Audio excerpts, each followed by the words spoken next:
XSFM입니다. I, D, W, K. 활자 인쇄, 사진, 영화, VHS 기술과 달리 게임은 시작 시기에 비해 너무 빨리 기성세대의 매체로 늙어가는 중이라는 특성을 갖고 있긴 합니다만 이건 점점 빨라지는 미디어의 회전 속도 때문이고요. 그 특성을 제외하면 모든 미디어가 겪는 기성세대의 반발은 판박이처럼 동일하게 나타납니다. 미국에 계신 청취자 여러분, 자녀가 총기 사고를 저지를까봐 콘솔을 빼앗는 데 시간을 쓰지 마십시오. 같은 시간을 NRA와 공화당 정권을 비판하는 시민운동에 투자하는 게 더 효과적일 것이라고 2018년 3월 셋째 주에 그것은 알기 싫다가 주장합니다. 지구상의 청취자 여러분 안녕하십니까. 한국은 금요일 저녁입니다. 264회 그것은 알기 싫다 금요일 순서를 시작합니다. XSFM의 유승균 PD입니다. 윤세민 에디터도 앉아 있어요. 네, 안녕하십니까. 윤세민입니다. 이게 사실 하루치 방송 분량이었죠? 그죠? 저희의 속셈으로는. 근데 이 TMT의 네. 재능이 점점 더 빛을 발하고 있어요. 그 알실의 로스터를 이제 TMT 클럽이라고 부르기로 했어요. 네. 가입 선수 2번이죠. 네. 1번은 정은정. 2번은 이경혁. 예. 저는 조성적 소장님도 이과라고 생각을 했었는데, 네. 이경혁 노드로제스트의 방송을 함께 진행하고 나니까, 조성적 소장님은 분량이 신이었어요. 그죠. 조성적 소장은 시계 주면 칼처럼 맞춰요. 네. 되게 횡설수설하면서도 시간을 완벽하게 맞춘다고. 졸다 보면 끝나 있어요? 이제 트위터나 페이스북을 통해서 예전에 이제 정치 관련 시민운동, 시민들의 모임 이런 데에 참여해 본 적 없는 미국과 일본의 시민들이 한국인들에게 안부 인사하는 모습을 저는 요새 종종 봅니다. 당신들 이거 어떻게 했냐? 네네. 처음 해봤는데 해보니까 재밌다. 나쁘진 않다. 네. 그러면서 일본 시민들은 이런 걸 덤으로 붙이죠. 네. 우리가 잘못했다. 아베랑 잘 싸우세요. 두 나라가 지금 모두 뒤집어지고 있거든요. 아베 정권의 이제 사학비리 관련 스캔들은 저희들이 나중에 이제 해석할 시간을 마련할 수 있으면 마련하기로 하겠는데, 이번 주는 트럼프 정권의 뜬금없는 게임 산업 저격에 대한 이야기입니다. 네. 저희 그 자유한국당 대표랑 전략 되게 비슷하지 않아요? 정제된 상소리를 막 던진다. 그러니까 덕들 위주로 장사하잖아요. 근데 그 전략이 틀린 건 아니거든요. 그게요. 예능에서도 보면 언제나 김구라 씨의 자리가 있잖아요. 네. 세상이 바뀌어서 김구라 씨의 자리는 보장되잖아요. 네. 이 막 던지는 사람의 이야기를 듣고 있으면 다른 말쑥하게 떠드는 사람들에 대해서 이제 겁도 집어먹고 예의도 아는 사람들의 얘기를 듣다가 막 던지는 사람들의 얘기를 들으면 그 사람이 제일 나갔죠. 그죠. 그 맛에 정치하는 보수 정치인들이 요즘 많습니다. 그러니까 이렇게 와 어떻게 저런 말을 또 하지 싶으면서도 진짜 덕들이 좋아할 말 잘한다. 네. 혼자 해야 안 혼날 말을 전 세계에 하고 오발 오피스에 들어오는 모든 이들에게 한 번쯤 다 공지가 되어 있어야 하는 건데 트위터에 먼저 말하는 대통령의 시대에 살고 있는 미국 시민 여러분 조의를 표하면서 오늘과 어제의 방송을 바칩니다. 잠시 후에 시작하죠. 양서를 만나는 시간 학회 문학관 영화 매드맥스 그거 원 보면은 되게 웃긴데 귀엽고 분노의 도로도 그래요. 네. 분노의 도로를 보면서 차는 위험하다. 그죠. 네. 8기통 엔진은 위험하다. 폭스바겐 비틀은 위험하다. 차에 타면 천장 위에 앉고 싶어짐으로 위험하다. 사람을 보면 피주머니로 쓰고 싶어지기 때문에 위험하다. 이런 얘기를 들어본 적이 없습니다. 비슷한 얘기를 들어본 적은 있던 것 같은데. 옛날에는 했을 것 같아요. 네. 부모님한테요. 저 어릴 때만 해도 이제 만화책 들고 앉았으면 혼나는 두드러 맞는 시절이었어요. 근데 이제 그 당시에 들고 있다가 걸리는 서적은 무엇이었냐? 보통 드래곤볼이었습니다. 주로 사람들의 손엔 양서가 들려있죠. 네. 부모님도 처음에 어서 주워 들은 게 있어가지고 무작정 혼내지 마라 이런 텍스트북에 있었나봐요. 본인이 읽은 것 중에. 그래서 일단 판결을 보류하고 자료조사를 들어가시는 거예요. 읽어보는 거죠. 읽어보겠다.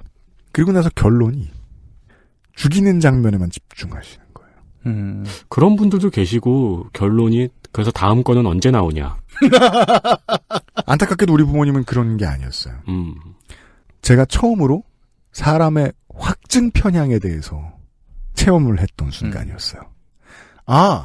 엄마는 이 장면을 찾고 싶었구나. 자기 논리의 일관성을 확보해주는 자료를 찾고 싶었구나. 논점에서 빠지지 않는 어떤 것을. 편집하고 싶었구나. 그건 우리가 키베를 뜨면서 기사를 찾는 과정이잖아요. 그쵸. 네, 키베 전문가의 말씀이었어요. 어제 이야기를 더 진행해 보겠습니다. 이경영 문학인이에요. 예, 안녕하십니까. 어제 이어 또 나왔고요. 네. 어제 마지막으로 이야기한 부분이 그거였죠. 그러니까 폭력을 다루긴 하는데 그 다루는 폭력이라는 것이 반드시 매체 수용자의 폭력성을 유도하는가? 라는 질문을 한번 던지고 네. 정리를 했었는데 오늘 시작은 그 발레들을 좀 꺼내면서 이야기를 해보도록 하죠. 네. 앞서 얘기한 것 중에 콜럼바인 총기 사고가 있었죠. 1999년에 콜럼바인 총기 사고가 있었고 그것이 둠 때문이다라는 이야기가 있었습니다. 2005년에 나온 게임이 하나 있는데요. 제목이 슈퍼 콜럼바인 매스커 RPG. 이건 뭐냐면 2005년에 당시 콜럼바인 사고를 가지고 일종의 다큐멘터리 형태를 게임으로 만들어낸 작품이에요. 게임은 총 3부작으로 구성이 돼 있고 1부는 그 콜럼바인 총기 사고가 실제로는 원래 폭탄 테러였어요. 그래서 프로판 가스통으로 폭탄을 만들어서 학교를 날리자. 네. 근데 그게 실패해서 이제 총을 쏘게 된 사고였는데 게임 3부 중에 1부는 프로판 가스통을 설치하는 작업입니다. 그래서 학교 곳곳에 가스통을 설치를 하고 2부에서 총기 난사를 합니다. 그리고 실제 당시 있었던 사건들을 게임적으로 재구성을 해버려요. 이 게임은 3부가 핵심인데 3부는 이 두 명의 범인이 지옥에 가요. 지옥에 가서 지옥에서 악마들을 상대로 총격전을 벌이게 됩니다. 네.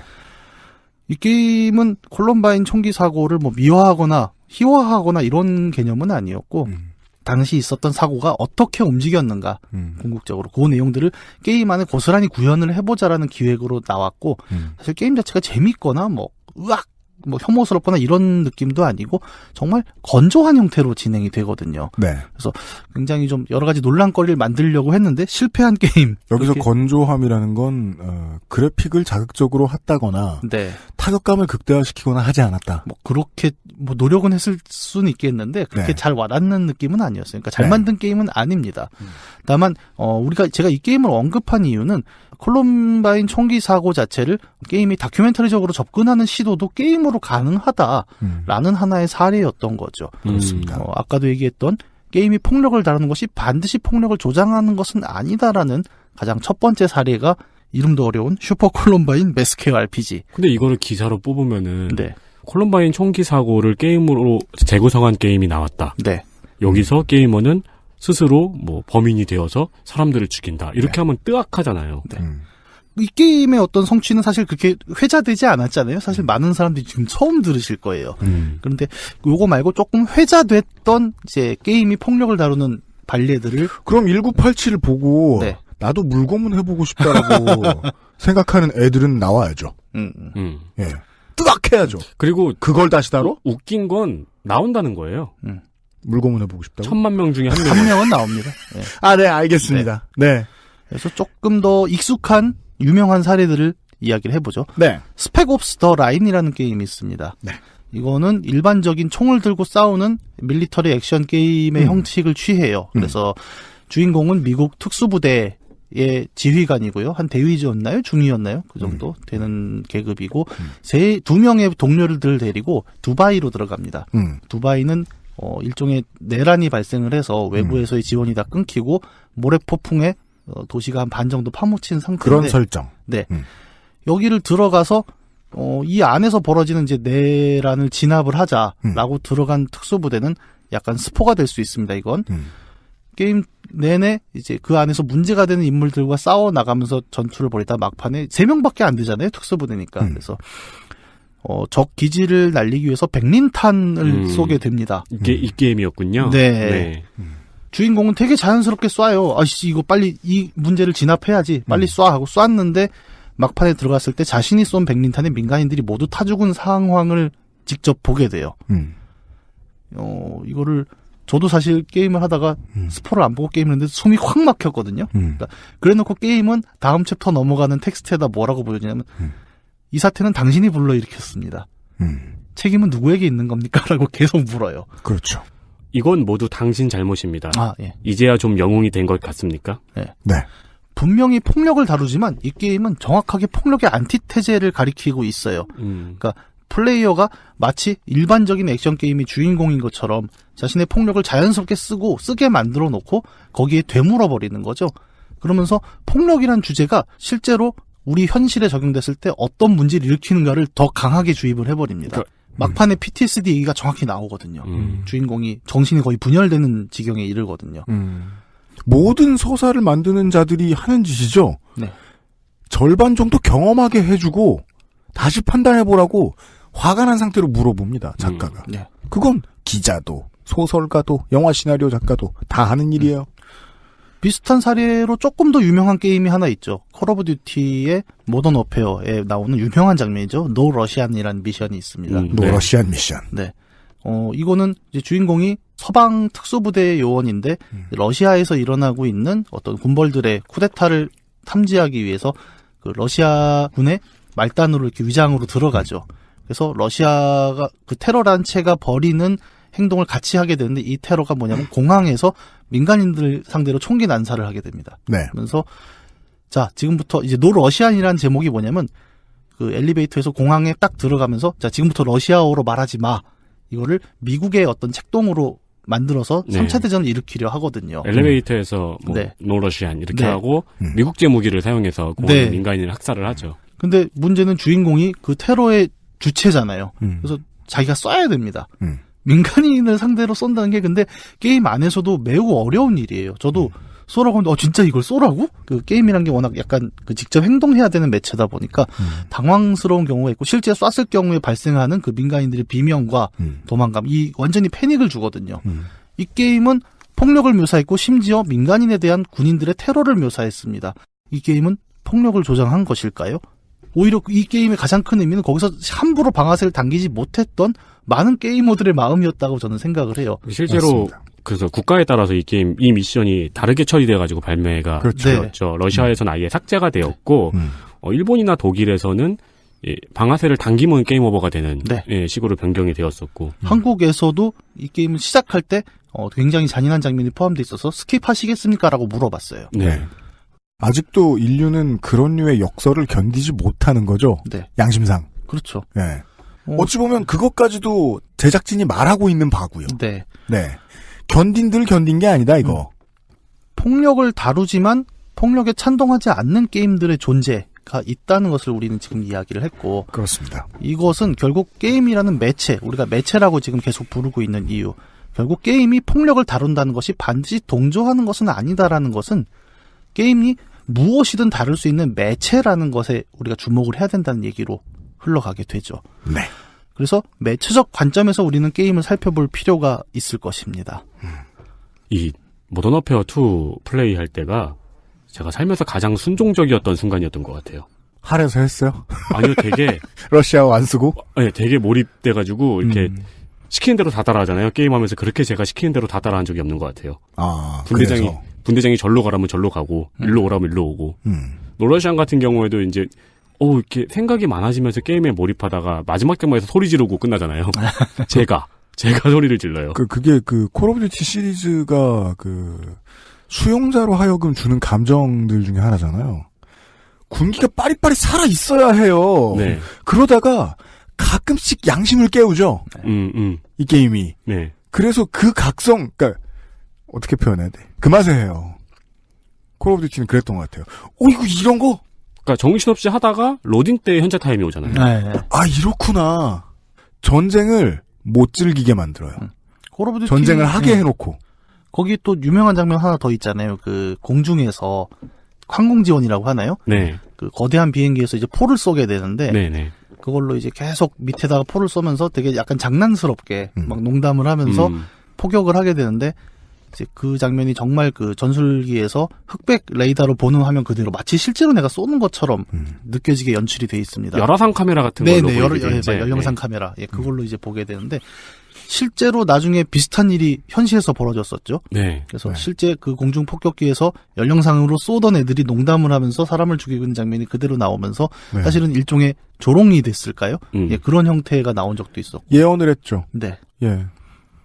그렇다면 철없는 미국이 응징당해야 되는 거죠. 게임은 그런 얘기를 했던 거예요.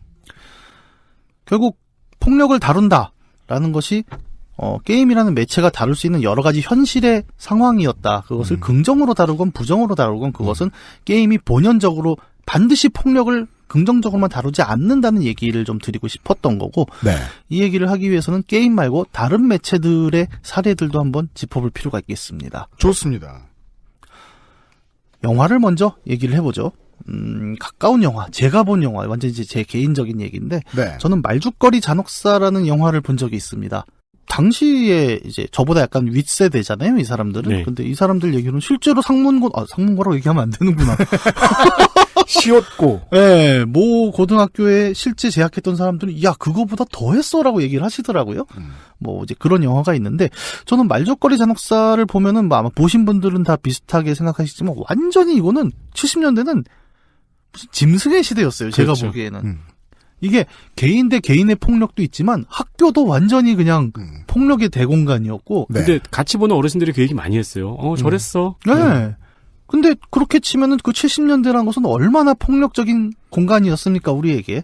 근데 그것이 특히 이제 저는 말죽거리 장소에서 가장 무서운 폭력은 개인들이 어떤 주먹을 휘두른 이런 장면보다 아까도 얘기했지만 학교에서 단체적으로 강압으로 들어오는 네. 교문에서부터 선도부가 꽉 군기를 잡고 있고 들어오자마자 폭력으로 쫙 정리가 되잖아요.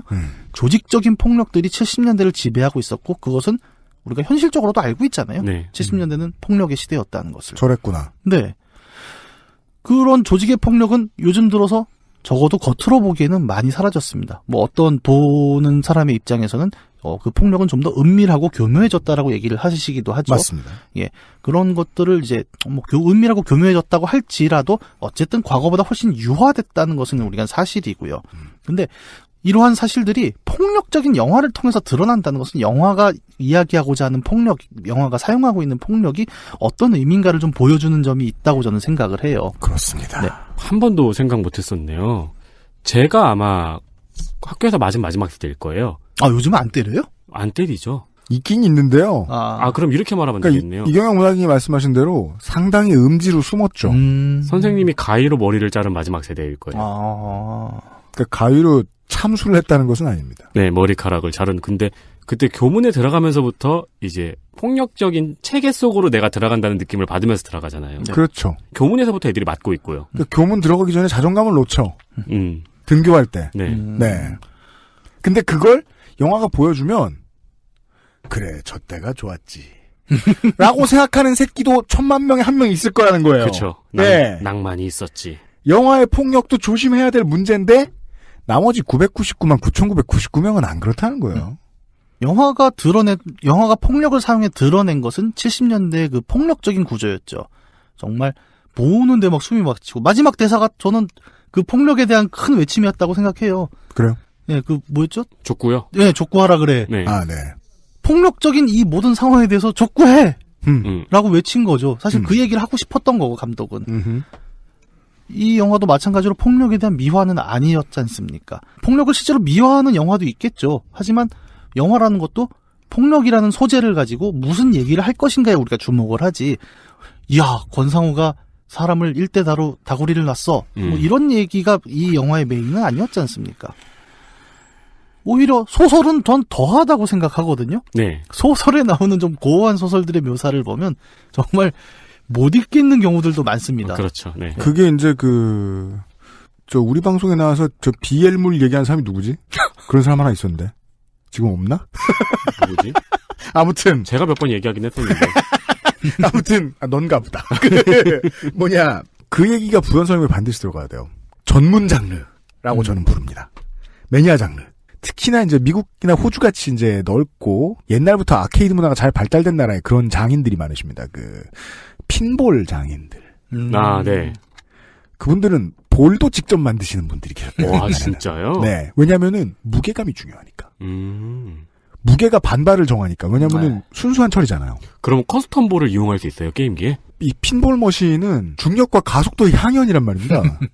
이 타격감이란 말은 핀볼 머신의 만듦새에서 비롯됐다라는 이야기를 제가 들은 적이 있는데 볼이며 레버며 그러니까 레버의 강도며 이런 모든 것들에서 타격감이 생기는 거예요. 네. 그 타격감이 완성되면 그 위에 그 핀볼 머신의 문학적인 성격이 덧칠이 돼서 완성이 되는 거죠. 와, 티타늄으로 만들면 게임할 맛 나겠네요. 그리고 고무의 탄성이 중요하고요. 네. 결국은 그런 전문성으로만 파고 들어가는 장르들이 있다는 거죠. 영화로 얘기할 것 같으면 하드코어나 고어물 같은 거. 영화가 할 수 있는 전문적인 장르죠. 심지어는 저게 뭐야 근거도 안 나오네 싶은 호러물들이 있어요. 호러물 처음 본 사람은 황당해 죽겠네 꺼지라 그래 이런 영화들 많이 있어요. 네. 근데 많이 보던 사람들은 이게 이러이러한 장치를 가지고 이러이러한 장난을 쳤구나. 기술적으로 이해를 해요. 예. 게임은 그 점에서 타격감이라는 요소를 가지고 있죠. 가장 전문적으로 나갈 수 있는 분야. 사실 그게 또 영화로 가도 되는 게 슬래셔몹이라는 장르가 있잖아요. 네. 그게 극대화된 진상국 묵상의 시대가 있었고요. 네. 우린 삼국지를 경험하려고 진상국 묵상을 하지 않았어요. 타격감을 체험하기 위해 그런 거지. 그런 장르가 있다. 무협지처럼, BL물처럼, 고어 영화처럼. 그런 장르가 일반화됐을 때 문제를 다들 알고 있기 때문에 또 등급제라던가 소위 말하는 이제 아이들에게 8살짜리 애한테 이제 그런 걸 보여주면 안 된다라는 합의는 이미 돼 있기 때문에 모든 나라들이 적당한 등급제를 가지고 네. 심의를 하고 이거는 안 된다. 배틀그라운드는 15세 미만은 사용 불가예요, 지금. 그러니까 그런 것들이 다 정해져 있죠. 아까 말씀하신 대로. 오고 우리 땡땡이 낮에는 극장 가서 호스텔 보고 저녁 때는 1000킬 하자 이러지 않는다고. 등급제라는 방어 장치가 있어요. 네, 그러니까 어떻게든 매체 자체가 다룰 수 있는 자유를 건드리지 않고 네. 이제 그 매체가 갖고 있을 수 있는 부작용들은 통제할 수 있는 방안들은 늘 생각을 하고 만들어지고 있죠. 예. 매체라는 것은 말 그대로 매개를 하는 뭔가잖아요. 아예 우리 사회에 없는 것이 나오진 않습니다. 어떤 콘텐츠든. 폭력이 우리 사회에 존재를 하기 때문에 그것을 게임이든 영화든 소설이든 가져다 쓰고 있고 그를 통해서 매개한다 그러죠. 실제 현실에 존재하는 폭력이 있고 그 폭력이 작동하는 구조, 배경, 논리들이 있습니다. 그것들을 영화와 소설, 게임들은 각각 해석을 통해서 다시 재매개를 해내잖아요. 그러니까 예를 들어 말죽거리 잔혹사 얘기를 했지만 그를 통해서 우리는 그 유신체제라는 하나의 정치체제가 개인의 학교 생활까지 어떻게 파고들었는가를 간접적으로 볼 수 있었습니다. 그렇죠. 예, 계속 그 앞에 교실 앞에 걸려 있는 태극기와 대통령 사진과 유신의 일원화 이런 거 앞에 써 있잖아요. 그런 것들을 통해서 계속 이 시대가 얼마나 폭력적이었는가를 보여줬었고. 그러니까 지금 세대가 보면 가장 이질적인 장면이잖아요. 선생님은 왜 군복 입고 돌아다니지? 저 때도 군복은 안 입었습니다. 교련 선생님이 군인 출신이긴 했는데. 맞아요. 저 때 교련 선생님들이 이제 교련 과목이 점점 없어지는 때였거든요. 제가 그때 아마 이제 목총으로 제식훈련하는 마지막 세대. 그때가 그 서울에 교연 학원이 되게 그 사교육 업계에 갑자기 뜨던 때였어요. 네. 그럼 이제 애들은 그런 실없는 농담을 하는 거죠. 교련 선생님들 다 잘리면 뭐 하냐고. 교련 학원 차린다고. 저 교련 시간에는 그래서 거의 그냥 네. 놀았어요. 맞아요. 구급법이나 좀 배우고. 그러니까 놀다 맞고 그게 교련 시간이었어요. 저는 교련 시간 이거 완전 여담인데 저희 학교가 교련 시험이 되게 어려웠거든요. 평균 한 30점 나왔어요. 왜냐면 선생님이 문제를 이상하게 내갖고 약간 치사한 문제들이요. 네, 왜냐면 교련이 사실은 쉽잖아요. 별 내용이 없어요. 네, 내용 없잖아요. 제가 아직도 기억하는 게 그 이탈리아의 가리발디 장군 아버지의 직업은 무엇인가라는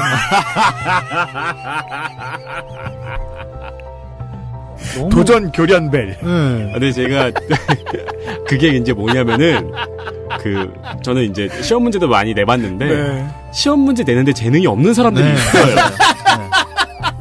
그러면은 맞아. 글자 하나 바꾸는 거밖에 못하는 거예요. 네. 맞아. 저는 그 문제 정답도 기억해요. 정답이 가난한 농부였습니다. 아니 근데 분홍은 안 되겠네요? 네, 분홍이 안 돼. 틀렸어요. 아니면 성실한 농부도 안 되고. 네, 가난한 농부 딱 5글자가 들어가야 됐어요. 왜냐하면 제가 아직도 기억이 너무 억울해서 교련책 76페이지에 뭐라고 나있냐면 가난한 농부의 아들로 태어난 가리발디는 이렇게 들어와요. 연수입 5천만 원의 농부는 어떻게 표현해야 되죠? 오답입니다. 5글자가 넘거든. 네. 결혼해가 갑자기 옛날 생각이 나요. 게임 얘기를 하니까 같이 좀 팔아보겠습니다. 헤드폰입니다. 필수죠. 물론 헤드셋은 아닙니다만 네. 헤드셋보다는 훨씬 비싼 물건입니다. 웬만해서는요. 좋은 음질은 필수죠. 그렇습니다. 오히려 어떻게 보면 모니터보다 더 중요한 몰입감을 제공하죠. 제가 요즘 게임을 그냥 블루투스 마우스와 블루투스 키보드로만 하거든요. 네. 안 느립니다. 처음에 블루투스 2.0의 시대만 하더라도 그것은 알기 싫다도 편집을 할 수가 없었어요. 딜레이가 너무 세서. 예, 지금은 그런 거 없어요. LCD 모니터 처음 나왔을 때요. FPS 게임 하던 사람들은 LCD 모니터 안 썼어요. 아, 맞아요. 네. 이 자식이 지금쯤 나타날 것 같아. 그리고 회피 스킬 딱 넣으면 예, 그게 맞는 타이밍입니다. 이제는 사운드도 그렇게 빨라요. 그래서 헤드폰 3월 이벤트를 합니다. 네, 와이어리스 헤드폰 많아요. 네, 저희가 이 헤드폰에서 가장 신경 쓰는 거는 가격 경쟁력이거든요. 그거밖에 없습니다. 그렇습니다. 좋은 물건이 뭔지는 뻔하니까요. 유면상 PD님이 나름의 능력으로 열심히 검색을 했습니다. 공식 수입 정품 중에서는 정말로 최저가인 것으로 현재까지 확인이 되었습니다. 네, 저희는 공식 수입 정품들을 주로 다루죠. 네, 근데 더 잘 찾으시는 분은 항상 계시죠. 네. 뭐 직구를 선택하신다든가. 그죠. 직구를 선택하는 거는 이제 우리 액세스몰의 이해관계와는 다르기 때문에 네, 그분들을 만족시킬 수는 없어요, 저희가. 그러니까 더 싼 가격으로 살 수 있는 방법이 있을 수는 있지만 어쨌든 저희가 확인한 바로는 비교적 최저가입니다. 그렇습니다. 그 지난달에 비해서 심지어 2만 원 정도 더 저렴해진 제품도 있습니다. 그렇습니다. 저희가 이렇게 말씀을 드리는 이유는 더 최저가를 찾기 위해서 여러분의 노동력을 제공하는 것은 바람직한 일입니다만 네. 시간은 갑니다. 요즘 윤세민 에디터가 하도 한심하게 지금 쳇바퀴를 돌리고 있어서 제가 계속 옆에서 잔소리하거든요. 그만 고르고 좀 사라고. 네. 네. 방법입니다. 크게 손해보지 않으니까 네. 찾을 시간에 저희 제품 선택하시는 것도 좋은 방법입니다. 네. 저도 액세스몰에서 그 아이유 선생이 끼고 있는 은색 하나 사려고요. 음향기기 섹션을 들러주시고요. 돌아왔습니다. 영화나 책에서 본 특별한 폭력성을 우리 삶의 폭력으로 내재화시키는 경우는 별로 없다라는 사실 정도를 얘기를 해봤습니다. 이경혁 문화견입니다. 예. 왜 다른 매체들은 폭력을 사회의 어떤 단면들을 보여주는 다양한 소재로서 사용을 하고 있는데 게임은 그것을 사용하자마자 게임 매체 자체가 폭력적이라는 선입견에 휘말리게 되는가? 여기에는 한 3가지 정도의 맥락이 있지 않나 라고 생각을 하고 있고. 전 하나밖에 안 생각나는데 3가지나 있군요. 네. 그 3가지를 좀 하나하나 짚어보도록 하죠. 네.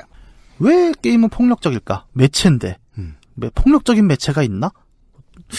그런 맥락의 첫 번째로 짚을 수 있는 건 게임이 갖고 있는 약간 특성이 있죠, 사실. 네. 상호작용성과 직접 행동성이라는 부분이 떠오르네요. 다른 매체와 가장 큰 차이죠. 가장 큰 차이죠. 그리고 점점 발전하는 분야고. 네. 어제 시간에 말씀해 주셨던 데스레이스라는 게임을 봤어요. 네. 2kg짜리 덤벨같이 생긴 것이 왔다 갔다 하면서 해파리 냉치를 잡죠? 네. 그때 옆에서 보고 있던, 뒤에서 보고 있던 게임에 대해 전혀 모르던 사람이 사람이 직접 움직여서 잡어. 이 충격. 이 장난이 아니었겠죠. 70년대 말인데. 네. 직접 행동성. 네. 직접 해야 되잖아요. 그러니까 그리고 내가 잡았어. 네. 그래서 잡혔어. 인터랙티브. 네. 그 부모님한테 GTA를 플레이 시켜보는 유튜브 영상이 있었어요. 짱 재밌죠. 네네. 네. 그러니까 어떤 아버지는 딱 둘로 갈려요. 너무 좋아하거나 네. 계속 놀라거나. 네. 어떤 아버지는 이거 죽이네 이러면서 하고 또 어떤 분은 빨리 경찰이 와서 나를 잡아가라고 말씀하시는 분이 있고. 그게 선택이 가능하다는 거죠. 한 매체를 두고. 그 중에 할머니 한 분이 되게 인상적이었던 것 같아요. 경찰이 이제야 온다고 막 비웃고 막 잡아봐라 이러면서. 사실 지금까지의 매체, 게임 이전의 매체들은 어떤 사건이나 현상을 설명을 할 때 네. 관조의 입장을 많이 취하죠. 네. 뭐 1인칭 소설의 경우에 조금 다를 수는 있겠죠. 뭐 이제 자기 1인칭으로 들어가긴 하니까. 하지만 그것이 상상의 영역이었다면 게임은 정말 내가 그 시각, 촉각, 청각으로 정말 내가 사건의 한가운데 그냥 던져버리잖아요. 네. 1인칭 영화와의 그 직접 행동성, 이 실감나는 차이는 하늘과 땅 차이라서 네. 비교도 할 수 없죠. 왜냐하면 게다가 게임의 경우에는 서사가 고정돼 있지 않잖아요. 네. 영화나 소설의 경우에는 이미 벌어진 상황을 다시 리플레이를 하는 거죠. 어떻게 보면 네. 고정된 서사인데 게임은 아까 데스레이스 얘기를 하자면 내가 움직이지 않으면 사실 저 녀석은 죽지 않아요. 교회는 건축되지 않죠. 네. 네. 스토리가 안 나옵니다. 예. 근데 게임을 플레이하기 위해서 내가 이 차라고 생긴 물건을 가지고 저 해파리를 가서 부딪혀줘야 됩니다. 직접 행동을 해야 이야기가 나오는 매체잖아요. 그렇죠. 수용자가 수용해야 이야기가 생깁니다. 네. 그에 따른 멀티 엔딩도 있고요. 네. 네. 기존의 매체들이 관조했다면 게임은 직접 수행을 해야 하고 이것이 어떤 폭력이라는 소재를 다룰 때 굉장히 깊게 들어오는 경향은 분명히 존재를 해요. 이게 초짜들에게 너무 놀라웠던 겁니다. 네. 이러면 무섭지. 네. 정말 힘들죠. 어떤 경우엔 저도 좀 힘든 게임들도 있어요. 예를 들어 이거는 뭐 폭력 얘기는 아닌데 이블 위딘이요? 아니 폭력 얘기가 아니라 예, 저 그거 30분도 못했어요. 저는 예. 데드드래곤 캔서라는 인디 게임이 2016년에 나왔었는데 네. 이 게임은 이제 뎃 드래곤 캔서잖아요. 그러니까 개발자의 자녀가 소아암에 걸려요. 그래서 점점 죽어갑니다. 근데 그 아이를 이제 계속 다독이고 살려서 치료를 하는 과정이 게임 안에 녹아 있어요. 근데 왜 뎃 드래곤이냐면은 아이한테 그렇게 얘기를 하는 거예요. 야, 되게 나쁜 용이 살고 있는데 그 용을 물리쳐보자. 그 용이, 그러니까 암을 이제 용이라고 표현을 하는 거죠. 그래서 게임이 이제 처음에 아이가 아파서 병원에 갔는데 그 암 진단이 나오는 장면들, 또 거기서 이제 좌절하는 부모가 막 물속으로 깔아앉는 막 이런 연출들을 막 보여주고 막판에는 아이가 이제 주인공이 되는 2D 액션 게임이 나오면서 말 그대로 드래곤을 물리치는 과정이 나와요. 물론 이 드래곤은 잡을 수가 없습니다. 네. 그 게임 끝에 아기는 죽죠. 근데 이 게임이 제가 2번 플레이를 못해요. 슬퍼서. 네. 그렇죠. 지금 전 얘기만 들어도 눈물이 날 것 같아요. 네. 이게 제가 그 게임을 접했을 때가 애가 막 유치원 다니고 이럴 때였는데 그래서 숨이 막혀서 플레이를 못 하겠는 거예요. 와, 그러겠네. 다시 말씀도 잘 못하세요 지금. 네. 죄송합니다. 아니에요. 좀 갑자기 눈시울이 붉어지셔서. 네. 아니에요. 육아는 그렇죠. 인생을 걸게 되죠. 그러네요. 그럼 저 드라이한 얘기는 제가 할게요. 육성 시뮬레이션인데 얻어내야 되는 결과가 동기야. 모티베이션이야. 저는 그 게임을 하면서 많이 생각이 난 게, 그러니까 기존 매체와 네. 게임 매체가 갖고 있는 가장 큰 차이. 예전에 수잔 선택이라는 비평가가 이제 그런 얘기를 했어요. 게임이 나오기 전에 대중 매체들이 어떤 효과를 갖게 하냐면, 예를 들어 시리아 요새 문제 크잖아요. 시리아 난민들의 이야기가 뉴스를 통해 나옵니다. 텔레비전, 신문을 통해 나왔을 때 이 보도를 보고 사람들은 그렇죠. 이거 정말 큰일이네. 문제가 되네. 근데 이 사람들은 사실 사건으로부터 배제돼서 관조하는 입장이 돼버려요. 네. 타인의 고통으로부터 사실은 거리가 발생을 하게 됩니다. 맞습니다. 그래서 현대 대중매체들이 갖고 있는 이러한 맹점들이 좀 존재를 한다. 타인의 고통으로부터 오히려 떨어진다라는 얘기를 했는데, 맞습니다. 게임은 선택의 이야기를 뒤집어버리는 효과가 좀 있었던 거죠. 사건의 한 복판에 집어넣어버리잖아요. 네. 완전히 아까 데드래곤 캔서 얘기를 굳이 한 거는 제가 너무 무너졌어요. 그러니까 이것이 관조가 아니라 말 그대로 그냥 연민의 수준으로 올라가 버린 거죠. 그 상황에 그냥 쑥 들어가서. 맞아요. 그런 매체적 특성이 있기 때문에 게임이 폭력을 다룬다는 것은 확실히 다른 매체보다 그 폭력이 갖고 있는 원초적인 감각들이 플레이어에게 쑥 들어오는 효과는 있습니다. 난민촌이나 라카 시내를 다룬 CNN이나 알자지라의 사진 자료는요, 그냥 촬영자가 촬영해 놓은 것 같아서요. 정말 타자화 대박시켜요. 근데 만약에 내가 무슨 그냥 평화로운 도시였던 라카에서 그냥 대학 다니고 뭐 공부노동자야. 평안에 잘 살던 사람이야. 근데 그 사람이 갑자기 지금 이제 난민촌에 가게 되고 거기서 뭐 살아남고 뭐 이런 내용의 게임이 있다. 그러면 느껴지는 실감 다르겠죠. 많이 다르겠죠. 그런 게임도 있죠. 1979 시리아였나? 실제 그 시리아 혁명을 다룬 막 그 한복판에서 막 최루탄 터지는 속을 뚫고 가야 되는 게임들도 있고. 그래서 그런 게임들은 아까 제가 연민이라고 표현을 했는데 그러니까 연민의 매체라고 저는 얘기해도 뭐 틀린 말은 아닐 거라고 생각을 하고 그럼으로써 오히려 인간에게 더 새롭게 주는 감각의 장면들이 게임이 만들고 있다고 생각을 합니다. 네. 근데 그것이 워낙 강렬한 체험이기 때문에 폭력이란 소재를 다뤘을 경우에는 저도 사실 혹한다는 거죠. 그렇죠. 상호작용성이라는 그 특유의 방식 때문에 아무래도 사람들이 똑같은 다른 매체들이 그 폭력을 다뤄도 게임은 확실히 더 폭력적이야라고 인식할 수 있는 부분은 분명히 있다는 거죠. 더 상위의 문제를 이야기해야 된다. 네. 폭력의 장르 이게 아니라 네. 상호작용성의 장르이기 때문에. 네. 네. 근데 이제 그렇기 때문에 이제 게임 제작자들도 사실 어떤 폭력을 묘사할 때 굉장히 조심을 하는 것도 있죠. 이 문제를 쉽게 다루는 사람은 아무도 없습니다. 그리고 다른 매체랑 비교를 해보면 그래요. 예를 들어 사진보다 영화가 더 맥락을 설명하고 깊숙하게 표현하는데 용이한 부분이 있죠. 영상이라는 움직이는 매체이기 때문에. 네. 그러면 사진에서 영화로 넘어갔을 때도 비슷한 일은 있었다는 겁니다. 예. 좀 더 강렬한 체험을 주는 더 스펙타클한 매체가 나올 때마다. 왜냐하면 기차가 다가오니까요. 그러니까 네. 뭐랄까요. 더 진짜 같은 연출이 가능해지니까 네. 사람들은 그걸 두려워했던 거죠. 네. 그 얘기로부터 나오는 것이 두 번째 맥락으로서의 뉴미디어 포비아입니다. 뉴미디어 포비아. 네.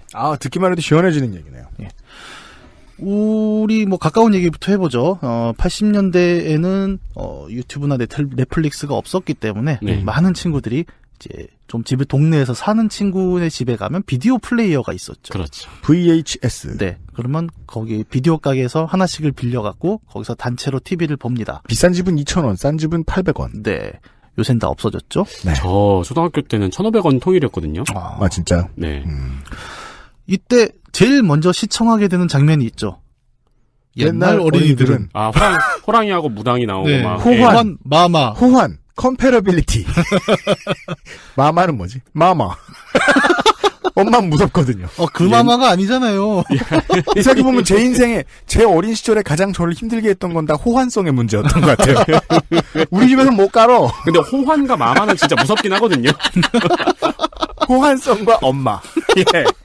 아니 근데 그 옛날에 물론 그 블랙시걸이라는 애니메이션이 있었잖아요. 아, 예. 근데 물론 미성년자 관람 불가였지만 어떻게 구해서 봤어요. 네, 다 애들이 보죠. 네, 구해서 봤는데 그 앞에 나오는 그 호환 마마 그 애니메이션보다 더 못 만든 거예요. 아니 그 호환 마마 애니메이션은 굉장히 잘 만들었다고 지금 생각해요. 생각해보면 잘 그 짧은 만들었어요. 시간에. 네. 예. 그 호랑이가 아이 물고 가는 장면의 네. 임팩트를 보세요. 예. 그 중간에 한국 광고 잘 만들어요. 네, 야한 장면도 굉장히 야했어요. 레이저 뿅뿅 하면서 실내에서 춤추는 거예요. 네. 저 그거 보고 와 진짜 야하다 막 이랬는데. 그거 끝나면 이제 팬더곰이 나왔었는데. 네.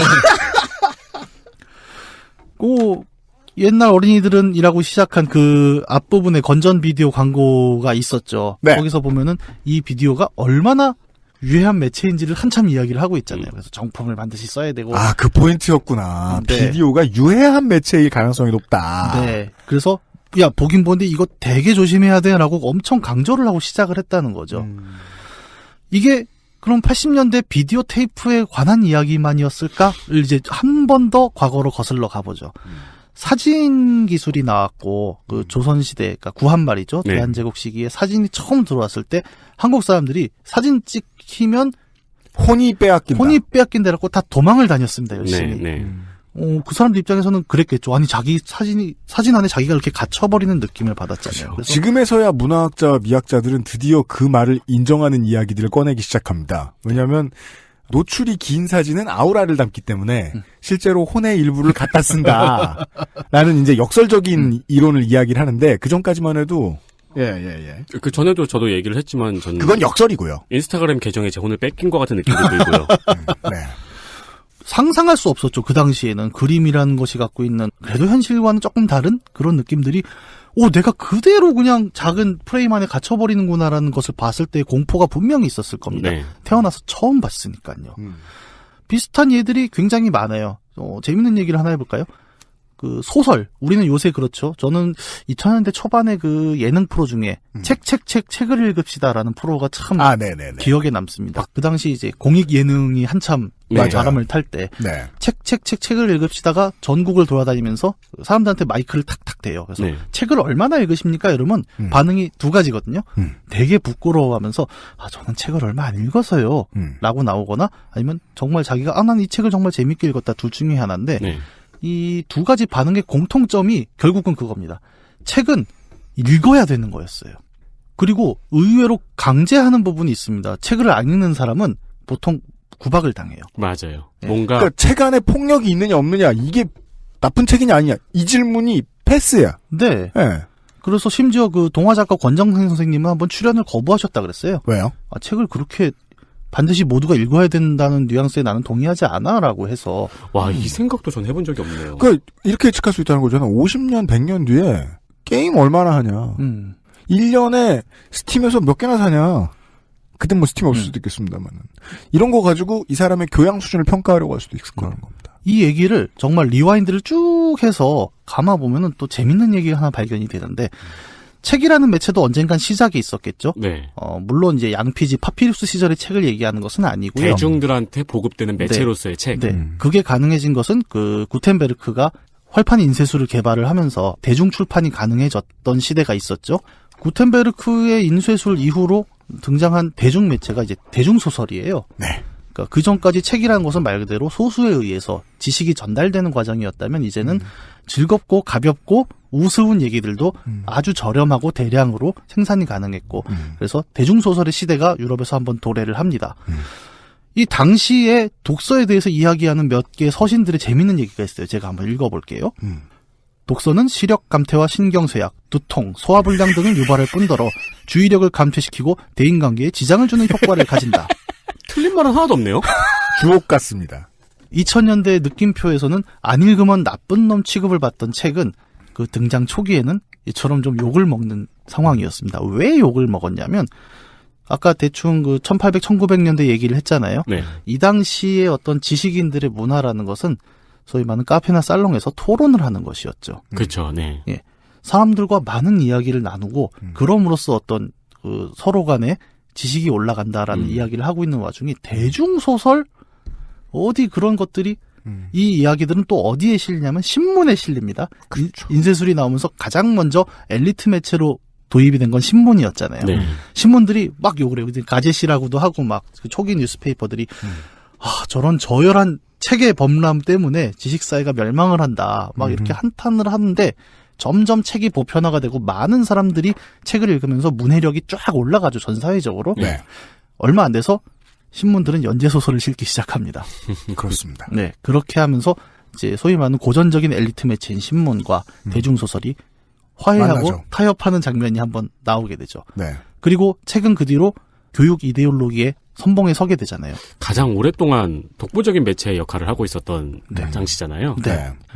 문학이 일종의 그 공교육에 편입이 되는 상황이 그때부터 나오잖아요. 그 기존의 어떤 문학과는 조금 다르게. 네. 그러면서 책은 반드시 읽어야 되는 것으로 이제 포지셔닝이 될 수 있었던 거죠. 우리가 지금 이렇게 추앙받는 책이라는 매체도 한때는 그런 취급을 당했다는 겁니다. TV는 어떨까요? 다시 또 요즘으로 오면. TV는 한때 네 글자의 유명한 닉네임을 달고 있었죠. 바보 상자. 바보 상자. 정말 저 어렸을 때도 그랬습니다. TV를 보면 정말 바보가 된다는 얘기를 정말 들었어요. 그렇죠. 네.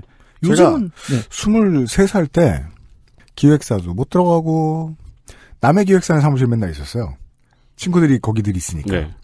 그럼 이제 토요일에는 일이 없으니까 다 응접실이 비어 있어요. 응접실이 내 거야. 거기 가 있어요. 가서 비밀번호 알았거든. 네. 아침 11시부터 예능을 봐요.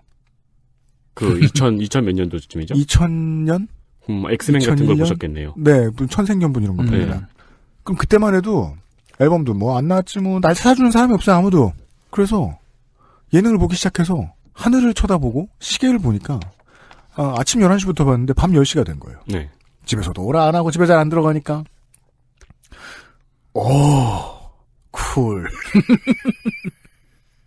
24살 때의 이야기입니다. 근데 그거는 원인이 예능일 수도 있고요. 소파일 수도 있잖아요. 맞아요. 예. 어느 게 더 중요한 원인인지는. 저는 소파에 한 표. 네. 저도 소파에 한 표를 던지고 저는 싶은데. 근데 그때 잠도 안 자고 계속 본 거야. 예, 저는 그때 이후로 예능을 싫어하게 됐던 것 같아요. 정말 바보를 만드는구나 나를. 저는 업이 지금 게임을 해야 되는 업이지 않습니까? 네. 그래서 요즘 되게 집에 가면은 게임을 안 하고 소파에 퍼져 있어요. 게임하기 싫어요. 예. 그리고 와이프가 집에 와서 되게 쯧쯧쯧 혀를 차면서 하라는 게임은 안 하고 그러면서 가서 오라 뺨을 그래. 올려붙이는. 가서 오라 그래. 돈을 벌라고. 컴퓨터로 일을 하기 시작했을 때 인류가 네. 부모님한테 그런 오해 많이 받았잖아요. 집에서 컴퓨터로 일하는 사람들이. 네, 그렇죠. 그리고 사실은 오해를 받을 만도 했습니다. 대부분의 그 80년대 처음 개인용 PC가 나와서 사무용으로 쓰던 때에 가장 유행하던 게임이 테트리스였잖아요. PC판 테트리스에는 항상 있었던 기능이 하나 있어요. 뭐죠? F1인가를 누르거나 ESC를 누르면 엑셀이나 로터스 화면으로 바뀝니다. 그게 기본으로 포함되어 있었어요. 지금도 카카오톡 테마 중에 엑셀 테마가 그런 있죠. 게 있죠. 도스 그런 프로그램들 되게 많이 있었어요. 가만히 있어도 일 바쁘게 하는 것처럼 보여주는 프로그램. 네. 네. 뭐 어쩔 수 없는 또 그런 부분도 있었는데 뭐 그 얘기는 곁다리였고요. 어쨌든 TV도 바보 상자의 취급을 받던 시절이 있었습니다. 재밌는 연구 자료가 하나 있어요. 1969년에 텔레비전이라는 매체가 이제 처음에 흑백으로 한국에서 뭐 대단한 보급도 아니었지만 처음 등장하고 이제 막 팔리기 시작했을 때 기존 매체, 아까 기존 매체라는 표현 썼죠. 네. 신문은 뭐라고 했냐. 모든 텔레비전을 다룬 신문 기사의 45%가 폭력, 저질, 저속들의 어휘로 텔레비전을 표현하고 있었습니다. 계속 지금 새 매체와 구매체의 이야기를 하고 있죠. 뭔가 새로운 매체가 나왔을 때 구매체는 깜짝 놀라면서 저런 저질스러운, 저런 폭력스러운 이해라는 이야기를 합니다. 이야기는 아주 비슷하게 중첩되는군요. 네. 왜냐하면 새 매체라는 것은 아까 게임도 그랬지만 점점 더 강렬한 감각을 제공을 하잖아요. TV도, 네. 소설도. 네. 네. 기존의 것들보다 강렬했기에 그게 뉴미디어로 나올 수 있는 거거든요. 네. 구텐베르크 은하로 돌려 상상해보면 구텐베르크 은하 이전의 세상에는 책을 필사했으므로 책이 귀했고 책은 성스러운 취급을 받았기 때문에 사람들이 많이 모여서 토론을 하다 말고 책을 읽으면 한 사람이 반드시 그걸 읽어주면서 음송하면서 들었거든요. 네. 그러던 책에서 모두가 붙들고 있는 책이 되면서 뭔가 천박해졌다라고 네. 봤던 거고요. 그렇죠. 이렇게 언제나 구매체가 신매체가 나올 때마다 그 알레르기 반응을 일으키는 것은 2000년대에 들어와서 또 다른 새 매체, 인터넷이 들어왔을 때 재밌는 현상이 나오죠. 아까 신문으로부터 두드려 맞던 텔레비전은 신문과 함께 인터넷을 공격하기 시작합니다. 그렇습니다. 네. 인터넷을 이용하여 무엇을 하던 청소년들이. 네. 그래서 제가 모바일 폰 이제 그 메신저 경쟁 1차 전쟁이 지금 끝난 지가 좀 됐습니다. 최초의 한국에서의 승자는 지금까지도 그렇고 다음 카카오죠. 네. 카카오톡이 처음 나왔을 때 TV와 신문이 뭔가 이게 유해하다고 말하려고 애를 써봤어요. 맞아요. 근데 찍하다가 말았어요. 왜? 지들도 다 쓰고 있으니까. 네. 처음에 카카오톡에서 무엇을 논의하여 범죄를 저질렀다. 이런 고전적인 느낌의 기사를 좀 써보려고 그랬어요. 밀어냈어요. 몇 년 전에. 하다가 바로 포기했어요. 보고 재밌더라고요. 예. 아, 지들도 쓰면 오해를 확산시키려고 애쓰지 않는구나. 언제나 새 매체가 등장할 때마다 경기를 일으키는 구매체. 이거는 뭐 사실 최근의 얘기도 아닐 거고 굉장히 네. 오래된 얘기고요. 트럼프는 세 가지의 매체를 이야기를 했죠. 청소년을 잡아먹는. 인터넷, 게임, 영화. 미디어의 역사 선생님. 네. 정말 역사적으로 하나하나 찝어주셨는데 이 얘기인 즉슨 사실은 이런 고백이기도 해요. 나는 뉴미디어랑 화해할 수 없는 노땅 세대다라는 트럼프의 자기 고백일 수도 있습니다. 틀린 말은 아닌 게 트럼프의 트위터는 유해하잖아요. 그리고 트럼프는 TV 스타 출신이고요. 네. 예. 그리고 생각해보니까 트럼프 말이 맞는 게, 총은 정말 오래된 미디어예요. 역사가 아주 길어요. 네. 맞습니다. 총을 미디어로 보는 학자들도 있죠, 정말로. 네. 예. 폴 빌릴리오 같은 사람들은. 총은 말을 합니다. 네. 네. 권력은 총구에서 나오죠. 네. 이 얘기는 또, 교련 얘기인데 또. 뭐예요? 권력은 총구에서 나온다가 교련 시험 문제로 있었습니다. 그게 교련 선생님 진짜 문제. 와, 그러면 권력은 총구에서 나오냐, 방아쇠에서 나오냐, 놀이새 뭉치에서 나오냐, 힌지에서 나오냐. 그게 스탈린의 어록이에요. 네. 그 권력은 총구에서 네, 나온다는데, 근데 그거를 이제 시험에 나올 거라고 예상을 하고 친구의 노트를 복사했는데 전 반 50명이 전부 권력은 농구에서 나온다고 썼어요. 왜요? 잘못 썼겠죠, 글씨를. 총구를 이렇게 잘못 썼는데 그걸 다 복사를 해갖고 근데 그럴듯한 게 스탈린이 뭐 농민 관련해서 뭔가를 했으니까 권력은 농기구에서 나오는구나. 틀린 말은 아니네요. 네, 아니 그럴듯하니까. 가래. 네, 그래서 반에서 한 명만 맞은 호미. 문제였는데. 근데 이제 문제 내는 재능이 없는 사람은 문제를 이렇게 내거든요. 다음 중 권력이 나오는 곳은 총구, 탄창, 놀이새 뭉치. 스코프 아닌가요, 요즘에? 자꾸 오늘 이렇게 딴 데로 빠지지? 자꾸?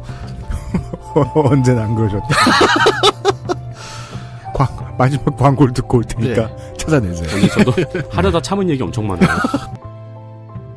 뉴미디어 포비아의 문제에 대해서는 우리 모두가 고민을 해본 적이 있는데 이렇게 짧은 시간에 잘 정리를 해본 적은 없었습니다. 그 어떤 새로운 미디어도 일단 박해받은 다음에 그 박해하던 세대가 은퇴할 때쯤에서 안정권에 접어들더라고요. 반대로 말할 수도 있잖아요. 즐기던 세대가 기성세대가 되면. 그 얘기예요. 네. 예, 뉴미디어 포비아와 그리고 게임이 가지고 있는 인터랙티브함에서 나오는 좀 더 강렬한 체험의 정도 이 두 가지를 지적해드렸고 나머지 하나의 특성이 더 있을 겁니다. 이경혁 문학인이 소개해드리죠. 예, 상호작용성 그리고 뉴미디어 포비아는 아까 말씀하신 것처럼 어느 정도 연동되는 부분이 있죠. 네. 새 매체라는 것은 언제나 기존보다 좀 더 자극적이고 화끈하고. 감각적입니다. 그렇기에 새로 나올 수가 있었던 거죠. 네. 여기에 하나 더 얹어가는 것은 이제 문화적 맥락일 겁니다.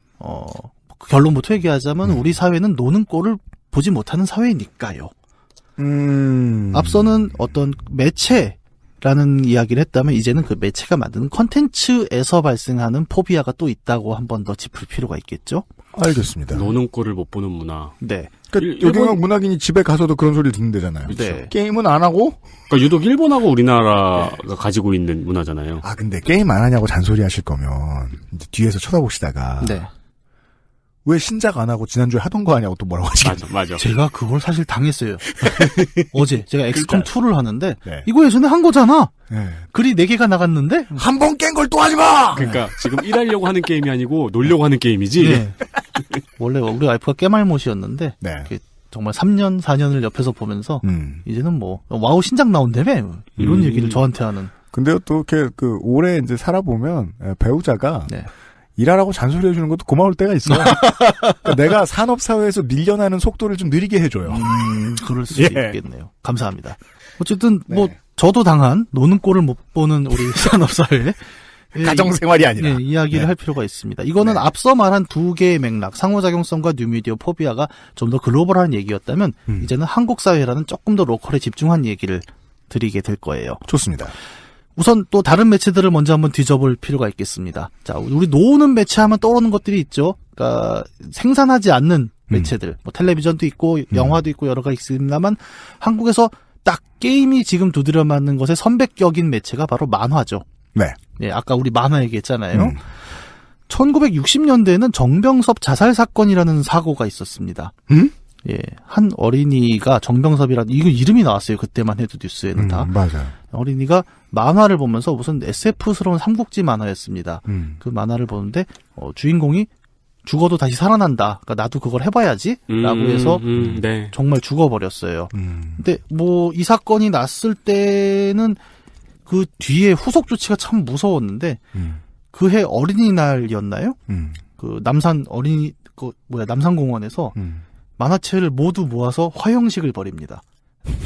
불량 만화를 보지 않겠다는 화형식을 벌이고 그 요즘처럼 그 미세먼지 때문에 고생을 안 해서 그런 건지 네. 아니면 미세먼지 측정할 시스템이 미비해서 그랬던 건지 옛날엔 뭐만 있으면 뭘 자꾸 쌓아놓고 태웠어요. 네. 그러니까 그걸 보여주는 게 굉장히 중요했던 시대였죠. 네. 만화책도 태웠고 비슷한 시기에 무슨 정품 소프트웨어 사용하자면서 공 CD 태우고 그랬어요. 용산에서. 공 CD는 다 역신 나오지 않아요? 그 태우면? 미디어 태우는 얘기입니다. 네. 그 태우셨던 분들 지금 건강 안 좋으실 거예요. 정말 말 그대로 분서가 일어난 거죠. 그러니까 만화가만 안 태웠지. 만화가만 안 묻었지. 네. 사실은 몰래 새벽에 묻었을 수도 있어요. 네. 남산에.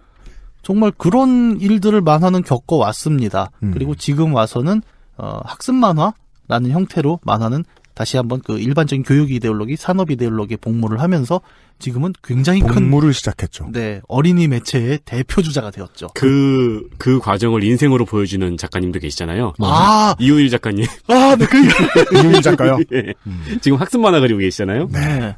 그 고수의 문정우 작가도 한동안 학습 만화 시리즈 그리시다가 최근에 네이버로 복귀하셨죠. 네. 용비불패의 후속. 그거 보십니까? 저 너무 아, 재밌게. 중간에 학습 만화 그리셨었어요? 네. 오. 그 살아남기 시리즈였나? 뭐 그거 한참. 아, 맞구나. 네. 그렇군요. 교육과 산업 이데올로기에 복무함으로써 살아남은 게 이제 만화였다고 저는 생각을 하고. 네.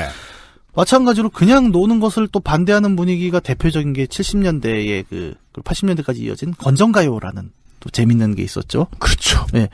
요즘은 모르겠지만 옛날에 LP판은 항상 마지막에 시장에 가면. 네. 8번에서 9번, 10번 트랙은 건전가요였습니다. 네. 이름이 건전가요라고 돼 있고. 네. 그 동방신기가 리메이크한 풍선이 네. 되게 자주 실렸어요. 그렇죠. 여러 노래에. 건전가요라는 이름으로. 그러니까 8곡을 니들이 그냥 장사할 수 있게 해줬으니까 우리가 검열 안 하고 나머지 하나는 체제에 복무해라. 네. 라는 게 이제 2차 대전을 구경하고 늙어서 정권을 잡게 된 정치인들 입장에서는 너무나 자유로운 발상이었다는 거죠. 네. 이게 그러면 당시에 그 건전가요라는 게 있었다는 건 언제나 이항 대립이지 않습니까?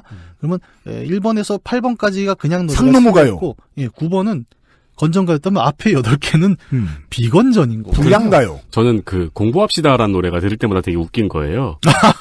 그 진짜 공부하기 싫은 목소리로 공부하라 그러잖아요. 아니, 윤신태 선생님 목소리는 원래 좀 네. 만사가 싫은 느낌이 좀 게다가 있죠. 노래 가사는 되게 부정적이잖아요. 네. 안 돼. 죄송합니다. 아, 근데 그렇구나. 네. 건전가요의 시대. 네. 그리고 건전가요가 이제 그 방송 금지곡이랑 이제 소위 말하는 같이 움직였지 않습니까? 네, 맞습니다. 이 곡은 불건전해서 방송할 수 없음이라는 노래들이 보면은 왜 불건전한지 모르겠어요. 사실 저는 그런 게 70년대 문화였는데 지금 한 3, 40년 뒤에 어떤 한국이 케이팝이라는 이름으로 이제 돈을 벌어오기 시작했다는 사실을 보면 되게 아이러니하거든요. 요즘에는 가사 잘린 채로 나오는 음악들 없죠. 네. MR만 나오는 음악들 없죠. 그런 게 있어요? 그러니까 제가 중학교 때 샀던 패닉 2집이나 언타이틀 3집 같은 경우에 몇 곡은 MR만 나왔거든요. 패닉이 그랬어요? 패닉 2집이 처음에 산 거는 안 잘렸는데 나중에 산 거는 이제 마마나 벌레 같은 곡은 MR만 나왔었어요. 그래요? 단어 몇 개만 자르고 나오는 게 아니고? 네. 세상에. 그리고 언타이틀 3집의 자살도 MR만 나왔고요. 서태지의 시대유감은 제가 기억이 나네요. 가사를 그 심이 걸려갖고 통으로 드러냈었죠. 네, 맞아요. 그러니까 그러던 시절이 있었습니다. 노래하는 것 자체가 건전하지 않다는 게 되게 여기서 포인트잖아요. 그렇구나. 네. 그러니까 그 당시에 이소부화에 가장 많이 사용되던 테마가 하나 있잖아요. 낀 노래를 불러요. 예, 개미와 배짱이. 노래를 하면 죽일 놈이 됩니다. 왜? 지금 마치 노래를 하면 주갤럼이 된다는 것처럼 뜻이 맞아요. 정말 노래하는 것 자체가 그러니까 죽일 놈이던 시절이 있었어요. 저는 어렸을 때 KBS였나? 어린이 명작 극장 같은 데 보면 그 만화를 계속 틀어줬어요. 그 주제가도 있었어요. 놀고 먹는 개미를 누가 보았냐. 게으른 사람들아 개미를 닮아라. 근데 웃긴 게 배짱이는 보면은 벤조인지 기타인지 잘만 연주해요. 네. 그게 그 곤충 몸으로 쉬운 일이 아니거든요. 그럼요. 아니 당시에 조금만 더 미래를 볼 수 있었다면 그 배짱이가 뭐 싸이보다 먼저 나갔을 수도 있었음에도 불구하고 네. 당시에는 이제 거기까지 생각이 닿질 않았던 거죠. 이 싸이를 왜 말씀하시는지 알아요. 잘 놀고서 이데올로기에 오지게 잘 복속했거든요. 이 양반이. 예. 싸이는 되게 조심조심 한다고 저는 생각을 하거든요. 딱 그 마치 방종하는 것 같지만 틀을 벗어나지 않습니다. 저 얘기해요. 저는 종종 얘기해요. 네. 20년 내로 대선 후보 박재상 씨를 보실 겁니다. 청취자. 노래에서 이제 그런 것들을 봤죠. 우리가 그리고 만화에서도 봤고요. 사실 뭐 노래 만화뿐만이 아니라 모든 미디어들이 그렇습니다. 한국 사회에서는 우리는 이제 급속한 산업화를 거쳐왔고 그 과정에서 논다는 것을 용납하기 어려운 사회 분위기였어요. 저는 이해합니다. 예, 먹고 사는 문제가 정말 지금 우리가 생각하는 것과 달리 말 그대로 살고 죽는 문제였던 시절이 있었을 것이고. 굴물판. 네. 말. 그런 판에 지금 당장 먹고 살아야 되는데 누가 앉아서 기타를 뚱뚱거리면 화가 날 수도 있지요. 네. 취업난을 바라보는 요즘 세대와 어머니 세대의 차이점이었잖아요. 돈 준다면 가서 일해야지. 네. 그 이해함에도 불구하고 이제 시대가 많이 바뀌었다라는 점은 생각을 할 필요가 있습니다. 그리고 노는 것의 변화는 단순히 이제 그런 옛날 얘기만 머무르지 않고 이제 미래로 확장이 되고 있어요. 왜냐하면 벌써 오늘을 녹음하는 오늘이 아마 2년 전에 알파고가 이세돌과 네. 한참 싸우던 그 시점이었을 겁니다. 네. 그때 이후로 한국 사회에서 소위 말하는 AI와 4차 산업혁명이라는 붐이 일었죠. 네. 온갖 사자들이 이제 4차 산업혁명을 휘두르면서 4차 산업혁명. 예, 이야기를 하고 있습니다. 여기서 많은 사람들이 공포를 느꼈죠. 일자리가 이제 모두 기계로 대체될 것이다. 그럼 우리는 어떻게 해야 하느냐. 왜냐면 산업사회에 우리는 기계처럼 일해서 먹고 산 사람인데. 네. 근데 저는 그 알파고 때 그 논의 나왔을 때 되게 웃겼거든요. 왜요? 이미 대체된 일자리가 몇 개인데. 몰랐거든요, 그런지. 모르고도 살 수 있는 사회였거든요. 일자리가 없어진다라는 공포. 근데 그 공포는 한편으로 뒤집어 보면 이제 저 같은 이제 문화 쪽 다루는 사람들은 무슨 생각을 하냐면 노동시간이 그럼 줄겠네? 그러면 그 줄고 남은 시간에 뭘 하지라는 이야기가 나올 수밖에 없거든요. 놀아야 됩니다. 그렇습니다. 그리고 이것은 단순히 어떤 문화에 대해 비판적으로 접근하는 사람뿐만이 아니라 산업계에서도 똑같은 생각을 하고 있는 건 사람들이 일하는 시간이 줄어들고 기계가 다 해. 그러면 저 노는 사람들을 그 사람들은 소비자로 보잖아요. 주 5일제로 바뀔 때 불었던 광풍이었죠. 네. 그러면 그들에게 무슨 놀이를 제공해야 우리가 수익을 낼 것인가라는 고민을 하게 될 거예요. 그리고 그 고민에서 계속 나오는 것이 지금의 문화 콘텐츠거든요. 네. 갈수록 인간의 노동시간은 줄어들 것이고 그렇다면 그 시간을 최대한 이득으로 땡길 수 있는 전략은 무엇인가를 지금 고민하고 있는 게 문화 콘텐츠 산업입니다. 근데 이 유휴 시간의 확대, 사람들이 노는 시간이 확대된다는 것이 어느 정도 이제는 모두가 보편적으로 받아들이는 사실이라고 했을 때 네. 유휴시간이 확대되는 그 어떻게 보면 인류에게 주어지는 선물이라고 저는 보거든요. 노동으로부터 해방된다는 거 아니에요. 또 다른 의미의 마르크스 시절과는 다른 의미로 노동으로부터 해방이 온다라고 했을 때 그 선물이 노동시간이 줄어든 개개인한테 갈 것인가 아니면 유휴시간을 통제할 수 있는 누군가의 경제적 이득으로 갈 것인가는 지금 아직 경쟁 중인 거잖아요. 결판 안 났죠. 네.